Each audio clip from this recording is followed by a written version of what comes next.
मजबूरी देखिए कि मैं गूगल की बुराई करने के लिए भी गूगल पर ही आया हूं।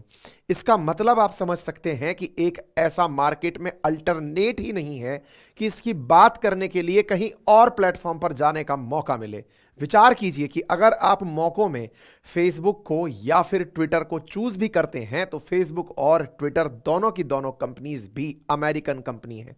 विचार कीजिए कि किस प्रकार से अमेरिका की इन कंपनीज ने पूरी दुनिया पर एक अधिकार किया हुआ है कि मजबूरन हमें गूगल की शिकायत नहीं अपितु उसका विरोध करने के लिए भी गूगल के ही प्लेटफॉर्म पर आना पड़ रहा है। मार्केट की इस व्यवस्था को मोनोपोली कहा जाता है। आपके दिमाग में प्रश्न तो बड़ा बनेगा कि सर ऐसा है तो ना आते विरोध करने के लिए। हमने कहा बहुत अच्छी बात है सर, ऐसा है तो ये आपकी बातों को सुन क्यों रहा है, सुनने नहीं देता। हमने कहा यह भी अच्छी बात है, हमारी बातों को क्यों सुनवाने आपको दे रहा है उसके पीछे भी एक बड़ा कारण निहितार्थ है और वो ये है ताकि इसकी जानकारी के माध्यम से ही सही इसकी नई पॉलिसी का विज्ञापन हो जाए। क्या है पॉलिसी साथियों? गूगल प्ले स्टोर जहां से आप हमारे एप्लीकेशंस डाउनलोड करते हैं, जैसे हमारा एप्लीकेशन अपनी पाठशाला आप गूगल प्ले स्टोर से डाउनलोड करते हैं। आप तमाम प्रकार के एप्लीकेशंस, फिर चाहे आप म्यूजिक के लिए यूज करें, गेम्स के लिए यूज करें, यूपीआई के लिए यूज करें, खेलने के जो भी तरह से आपको यूज करने हो एप्लीकेशंस, वो सभी की सभी एप्लीकेशन आप गूगल प्ले स्टोर यदि आप एंड्रॉयड यूजर हैं या फिर ऐप स्टोर यदि आप एप्पल यूजर हैं। गूगल का जो एंड्रॉयड कस्टमर है उसके साथ हाल ही में गूगल ने एक जबरदस्त का कारनामा कर दिया। क्या कर दिया? खबर छपी 1 मार्च को कि गूगल ने अपने ऐप स्टोर से यानी प्ले स्टोर से 10 से अधिक इंडियन एप्लीकेशंस जो बड़ी एप्लीकेशंस थी उन्हें डीलिस्ट कर दिया है। यानी कि आप ऐप स्टोर पर उन्हें ढूंढने जाएंगे और वो आपको नहीं पाएंगे। और ऐसे एप्लीकेशंस में बड़ा नाम 99 एकर्स का, नौकरी.com का, भारत मैट्रिमोनी का, कुकू एफएम का, शादी.com का, अल्ट बालाजी का, ये बड़े नाम हैं।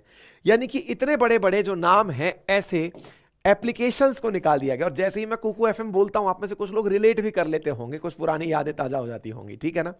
गूगल ने जैसे ही जब ये काम किया तो निश्चित है कि गूगल का इस विषय के ऊपर क्रिटिसिज्म होने लगेगा।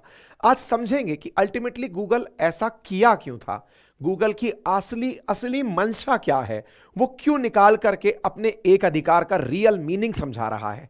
आप और मेरे जैसे बहुत सारे जो इनोसेंट लोग हैं जिन्हें गूगल अपनी सर्विसेज को फ्री ऑफ कॉस्ट देता हुआ दिखाता है कि आप कितना भी डेटा कंज्यूम करिए, कितनी भी फोटो अपलोड करिए, कितना भी यूट्यूब पर वो काम करिए, गूगल इतना दान दाता बनता क्यों है?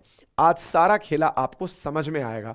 गूगल की सर्विसेज में आपको संभवतः लगता हो कि क्या यूट्यूब और जीमेल जैसे 2-4 प्रोडक्ट ही हैं क्या? गूगल के बहुत सारे प्रोडक्ट्स हैं, लेकिन उनमें से भारत के अंदर जो सक्रिय प्रोडक्ट्स हैं उन सक्रिय प्रोडक्ट्स में प्ले स्टोर पर उपलब्ध एप्लीकेशन बहुत बड़ी चीज है।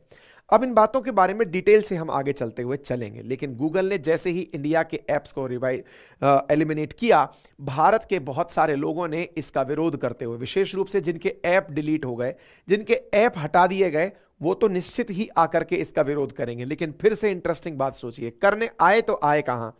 ट्विटर पर, जो अगेन एक कंपनी अमेरिकन कंपनी है। खैर, ये अनुपम मित्तल हैं जिन्हें आप लोग शार्क टैंक में देखते हैं। ये अपना विरोध करते हुए आए और यहां पर एक लाइन लिखी इन्होंने, जो लाइन बहुत ज्यादा चर्चा का विषय बन गई। और वो क्या है?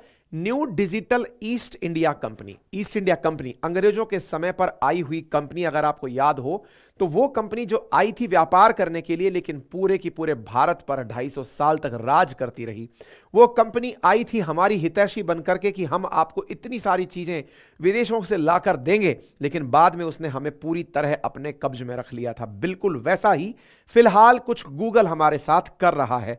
आप लोगों को तमाम प्रकार की फैसिलिटीज, चाहे फिर वो यूट्यूब पर अथाह नॉलेज मिल रहा हो, मेल्स किए जा रहे हो, एप्लीकेशन डाउनलोड करने के लिए ऐप स्टोर मिल रहे हो, गूगल लेंस मिल रहा हो, गूगल सर्च इंजन मिल रहा हो, गूगल लोकेशंस मिल रही हो, लेकिन इन सब के पीछे इनका क्या दिमाग चल रहा है, यह बात अनुपम मित्तल के द्वारा डिजिटल ईस्ट इंडिया कंपनी नाम से जब कोट की गई तो सही मायने में यह समझ में आया कि ये लोग वापस से उसी दौर में बैठे अमेरिका में हैं, लेकिन भारत जैसे देशों को गुलाम बनाने का प्रयास कर रहे हैं। इसके ऊपर तमाम प्रकार के जो फाउंडर्स हैं, जैसे कि लालचंद बीसू जो है कुकू एफएम वाले, ये भी इस बात को बहुत अनफेयर बताए कि भाई हम इतना पैसा लगा के एडवर्टाइज करवाए और इसको आप उठा करके डिलीट कर